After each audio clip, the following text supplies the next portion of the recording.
first part of the book is fascinating. I did not realize cybersecurity had this colorful and mercenary history. Can you give us a short summary how the industry got where it is? In my response to your previous question, I laid out some of the forces in play that created the underlying business models that drive other cybersecurity companies today.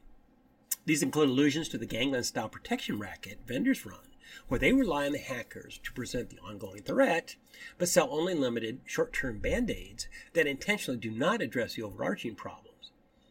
In virus scanners and the like, these are obvious in auto-renewing subscription scams that only work on the last virus, but not the next one. The same tactics are used in file server protection schemes that only solve for previous attacks, or wait for the hackers to gain entry to react. All of these have the flaw that they let the hacker keep the lead in the dance, so that the cybersecurity vendor can keep selling you things that lock the barn door after the horse is long gone. But no matter how badly the consumer might need the situation to be anything other than this, it is nearly impossible for a legitimate purveyor of a true solution to break through. This is something you really don't begin to appreciate until you're in our circumstances, a startup with a true solution trying to get a foothold.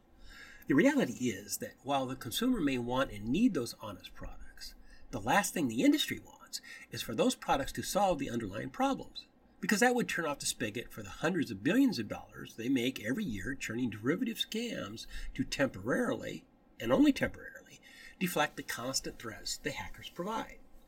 Win-win for the crooked status quo cybersecurity vendors and the hackers, not so much for consumers or the honest startup.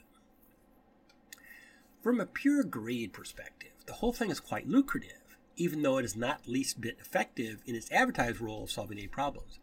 And lucrative, but not effective, seems quite good enough for the powers that be. That's the whole problem with American business today in a nutshell. And everyone knows it. The CEO you hire, we've been through half a dozen of them so far, your CFO, your stockholders, and even your employees will eventually all question why they are working so hard and delaying their instant gratification to solve a problem they don't want to solve, and which none of your competitors are solving while making a whole lot more money.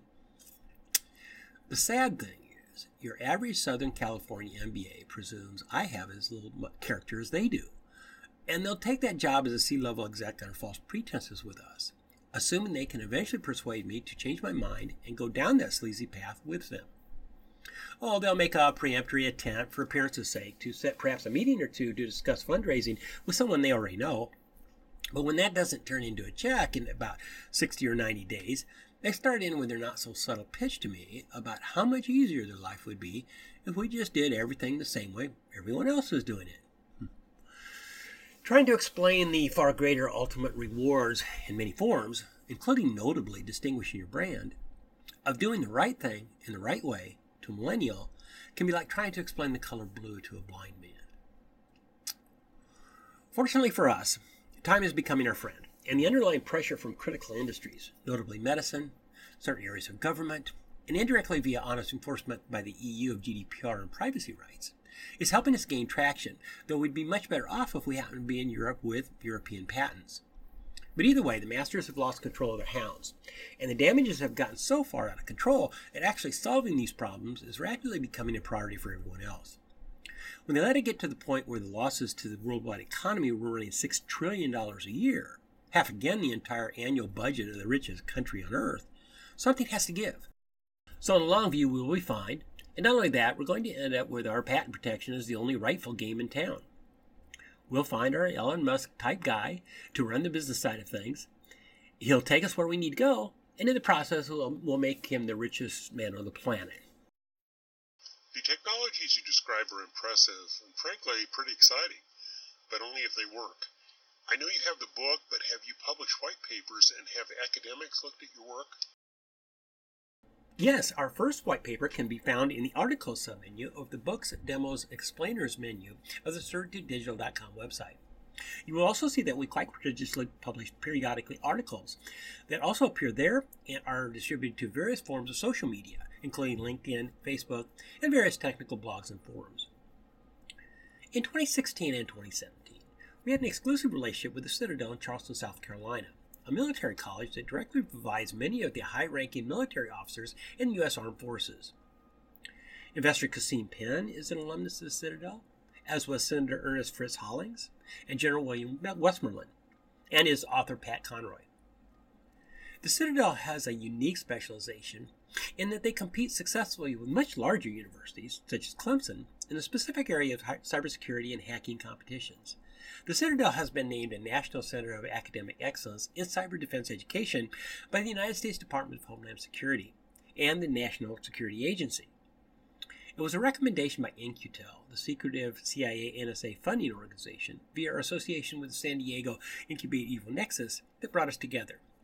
We worked directly with Professor Mei-Quinn Chen, the Math and Computer Sciences Department head, her associate professors, and her students in introducing them to our technology.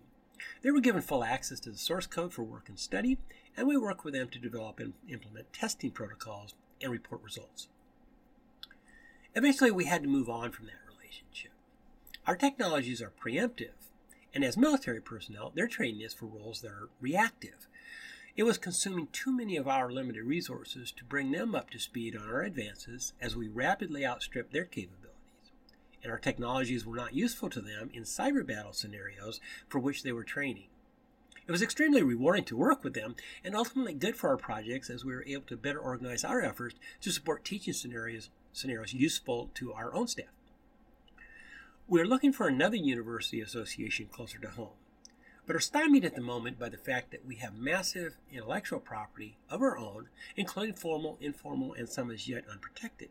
And most universities rely on their corporate associations as a means to generate their own revenue-producing IP in their own name.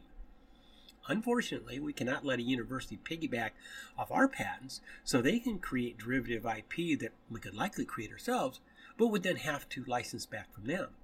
We will need to carve out a special relationship with an area school that is mutually beneficial.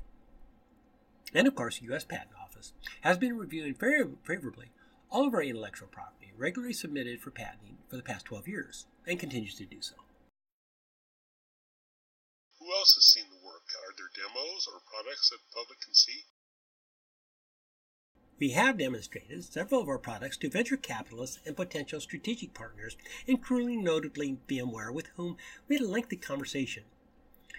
We also gave a full demonstration of AmiMail, our full-spectrum email protection product, to Investment Group in Portland, Oregon on March 17, 2018. That presentation was recorded in its entirety in high-definition video and is online at the bottom of the Videos page under the FAQ Patents Use Cases Videos main menu item of the CertitudeDigital.com website. We have a full Windows VirtualBox virtual machine demo you can download from our website under the Book Demo Explainers main menu item. This virtual machine features a full demo of our simple text editor, including the desktop version of the Amulet Criteria Editor and, of course, the Amulet framework that does all the magic.